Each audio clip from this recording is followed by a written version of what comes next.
to my channel. My name is NDIFON NTUI. On this channel I make sewing tutorials. I post new videos on Wednesdays and on Saturdays. So if you're into stuff like this, make sure to check back on those days in order to watch new content. Alright, if you are a beginner or if you're a person that's trying to brush up on your skills, I offer online courses. I'll be showing a demo on how to make a jumpsuit so you can watch and decide if it will be convenient for you to learn online. If you're interested, send me a message on Telegram. Alright, the number is on the screen right now. Thank you so much for watching. I really appreciate it. If you like the video, please give it a like. Do not forget to subscribe. I will see you in the next video. Have a lovely day. Bye bye. Alright, you're welcome to this video. This video is a part 2 to my previous video. So if you've not seen that video, you need to see it in order to understand the continuation, because this is a part 2, like I have said. So if you're coming from the other video, you're welcome. If you've not seen that other video, make sure to see it before we continue. Alright, so this is where the last video stopped. We just finished building the front. We are going to join the front and the back together as the shoulder. Alright, so you can see I'm joining fabric to fabric and the fabric facing the fabric. I'm going to join 1/2 inch across the shoulder. I'm repeating the same thing on the lining. I'm facing the front side of the lining, facing the front side of the lining. You can see the way I'm doing everything. So I'm going to stitch across here. So you can see the way I kept it, the way I folded it. Make sure to also fix the lining, the clean side of the lining facing the clean side. So you can see what I have here. Alright, you can see the lining at the shoulder. You can see the way everything is joined. So I'm now going to revert to my ironing table and I'm going to iron those seams flat so that everything is smooth. Alright, the next thing I'm going to do is I'm going to join the both sides of the body together. You can see that fabric facing fabric, the clean side of the fabric facing the clean side of the fabric. Now I know that we kept 2 inches for our allowance because of the darts that we've held. We've lost roughly 1 inch. So now for the amount of allowance you're going to hold 1 inch on the side, even though we kept 2. Alright, now the jacket is not meant to be fitted. It's supposed to have a boxy free look around the supposed to be a bit loose around the body. You can see where I'm fixing my lining.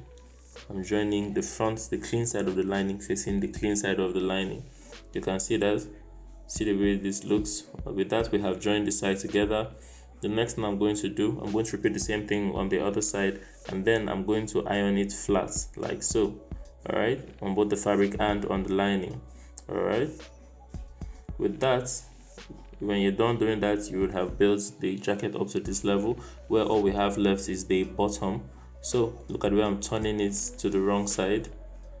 Next thing I'm going to do is I'm going to continue the stitch. If you remember in the last video, at the bottom I told you to stop at 4 inches when we're stitching the straight line. But now we're going to continue that 4-inch stitch into the other side, and then it's going to lead us across all the other way to the other side of the jacket, and that's going to seal the bottom of the jacket. So you can see me making that stitch now from 1/4. You can see where I'm please endeavor to make sure that any place you iron flat stays flat, both on the lining that's underneath and on the fabric that's on top, like you can see me do. So now I've simply stitched across. After you've done that, you can simply turn everything inside out of the armhole or out of the neckline. You still have all those places opened. So I'm going to spin everything around. Alright, now with that, we've created the top part of the jacket. So if you're at this level, take it to your ironing table and give it a really good press so that everything is smooth. Alright, before we continue, let me show you how we cut the collar. So to cut the collar, you're going to need the jacket. You are going to need to measure the neckline. So you can see this point here where my finger is. Alright, it runs until the other side of the neckline. You can see that where that straight line becomes a slant. We're going to measure from the other side all the way across. Alright, so you can see that I'm going from here all the way across. Alright, so make sure that you do that. So for me it's 9.5. So bend your tape in half so that you see the way I've bent my tape. Before you mark that 9.5, one more thing, you're going to draw a line across my paper. Make sure to keep a space of at least 1 inch away from the bottom before you make this line. So you can see me, I've ruled my line. I'm placing that divided 9.5. You can see that point on my tape where there is a mark. That's 9.5 divided by 2. All right. And then next thing I'm going to do, I'm going to mark the height of the collar at the back. So what you're going to do, I'm marking 3 inches from the bottom. You see what I've done?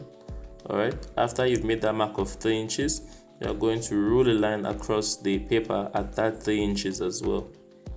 All right. So take your time with it. Make sure that it's straight, and then rule your line across. All right. Simply do that. So from here to here is 3. That's the height of the collar. You're going to come to this part here, and you're going to place 3.5. So like half inch after that point where we marked the 9.5 divided by 2. So you see the way I've ruled that line. When you've done that, draw a line across it like I have done. That's the first part of the collar, the back part of the collar. The next thing you're going to need to do is you're going to need to measure the distance from where that slant starts to where we made this stitch. So remember the last time we measured from this slant all the way across to the other side. That is what we did first. So that first part that we measured has been consumed. So now you have to measure the slant. So that's what you have left from that where that slant continues. You see from here all the way across, approximately 3.25. all right, 3.25. So you're going to take that 3.25 and you're going to place it on top. So you see where I'm placing it from. I'm placing it from that point where we marked 3.5 instead of 3. All right. When you've marked that point, you're going to measure down 1.5 at this point. All right. So measure down 1.5, roll a line, and then you're going to connect from here to here. All right. A lot of steps, but quite easy to follow if you pay attention. All right. So we're going to simply roll a line like so. All right. And after you've done that, we're going to simply reduce half an inch from here, because I want my collar to have a little slant at that point. And then when you're done with that, you're basically done with the cuts that you need for your collar. It's time to cut it out. When we're cutting it out, we're going to keep half inch in front, half inch at the top. I'm not going to keep at the bottom. I'm not keeping any allowance at the bottom of the collar where we have all these curves. All right, so you can see the way I'm even cutting it. All right, so as for the numbers I used 3 inches here, 3.5 here, 1.5 in front. You can consider those measurements as constant standard measurements. The only thing that would take the shape of the collar would be the length of those places that we measured on the jacket. All right, so yeah, as for what affects that length is your neckline width and your neckline depth. Your neckline width especially, like I said in the last video, I would only increase it to 3 when you're dealing with a lady that has a shoulder of around 18 inches. I would use this pattern and I would cut 2 patterns. All right, I'm going to cut 2 patterns on a fold. I'm going to iron stay on one. You can see, look at how it looks here. When you place it on a fold, you see this. All right, you see that, cut it on a fold. Then go ahead to iron interfacing on one side on the collar. On the other side, do not iron interfacing onto the collar. So I'm going to simply stitch around the collar. I'm not going to stitch on the bottom. So you can see half inch here, half inch across the top, and half inch down. That's why we needed to add half inch everywhere, because you're going to need it for your sewing allowance. That's why we needed it. You can see the way I'm poking everything out. I'm going to iron this really well so that everything relaxes.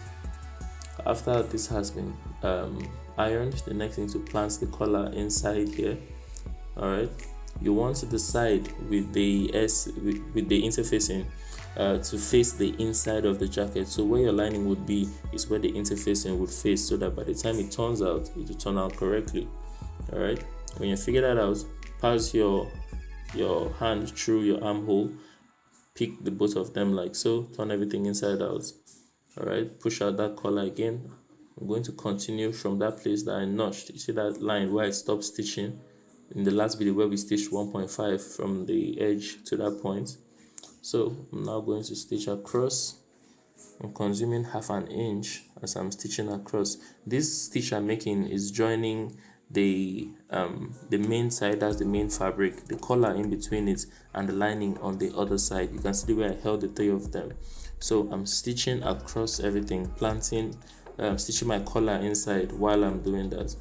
I'm going to turn everything out from here, from my armhole, just like that's the only hole you would have left. So I'm going to turn everything out, take it to my ironing table, make sure to iron it properly. You can see the way I'm stretching out everything so that everything relaxes. All right, so this needs a lot of ironing, and if you are making this, don't be like me. I use the fabric that has a lot of polyester. If you can get crepe is going to look so good with this. Yeah, so you can see the way everything looks. It's looking everything's looking nice and smooth. The next thing is to cut your sleeve. I've made a comprehensive video on how to cut a suit sleeve. That's a two-piece sleeve. I showed how to cut it, how to line it, and everything. So please go and see that video and come back so that or see that video after this video. Don't leave now so that all my ads will play. Yeah, so let me show you how we attach the sleeve. I've already attached the first one. What we're going to do is we're going to stitch the lining first. All right, so you can see I'm passing through the armhole. See the way I'm twisting it. I'm going to place that line. That's the line at the bottom of the sleeve. See the way I'm placing it, clean side of my sleeve facing the clean side of the armhole of the lining. Okay, I'm going to now stitch from here all the way around. Being that this is a loop, wherever I start from, I'm going to end up coming back to that point because it's simply a loop. So I'm going to go around. Now when you're stitching the bottom end of the sleeve, make sure not to stitch the whole thing. You want to keep a 6-inch space inside so that you can use that to turn everything inside out. When you join the lining, the next thing is to join the fabric together. Pick the bottom part of the sleeve, this part here, that's the bottom joining that I run under. Align it with the side joining on the body. You see that? I'm going to first of all tack them from here. If you are doing it like I'm doing it, at some point it's going to get a bit difficult. When it gets difficult and it seems like you can't sew comfortably, you stop and I'll show you what to do next. So I'm simply just stitching everything on so that my sleeve doesn't end up twisted by the time I'm turning everything inside to stitch. So you can see it's getting a bit difficult, everything's getting twisted. I'm going to stop there, arrange my sleeve again, and you are going to come into the hole that's in the sleeve. Right, when I was creating my sleeve, I left a hole 6 inches wide, okay, inside my sleeve, so that I will have used that hole to access this part that I just did now. All right, so after this video, see my video on how to draft a suit sleeve. That's going to explain all of that. From inside here, I can simply complete what I started. I'm going to simply just go around, sealing it, and then we'll turn everything back into that hole at the hole that I made on my sleeve. All right, so I'm now going to seal the hole that I have left on my sleeve. All right, if you've seen that other video, that's a video on how to draft a suit sleeve. All of that is going to be very, very easy to understand. All right, so I'm now going to make a stitch. This stitch is going to seal the hole I have in my sleeve. All right, you can also use hemming gum to finish this part of your sleeve if you want the cleanest look possible, but this is not bad. I'm going to go and iron it, and I will be back to show you, to give you advice on on how to gum your lace, on how to cut your lace, but there's not much to say here. This is the lace I'm using. I'm simply going to carve it. You can see the leaves I have on my lace. I'm going to simply look for a pattern.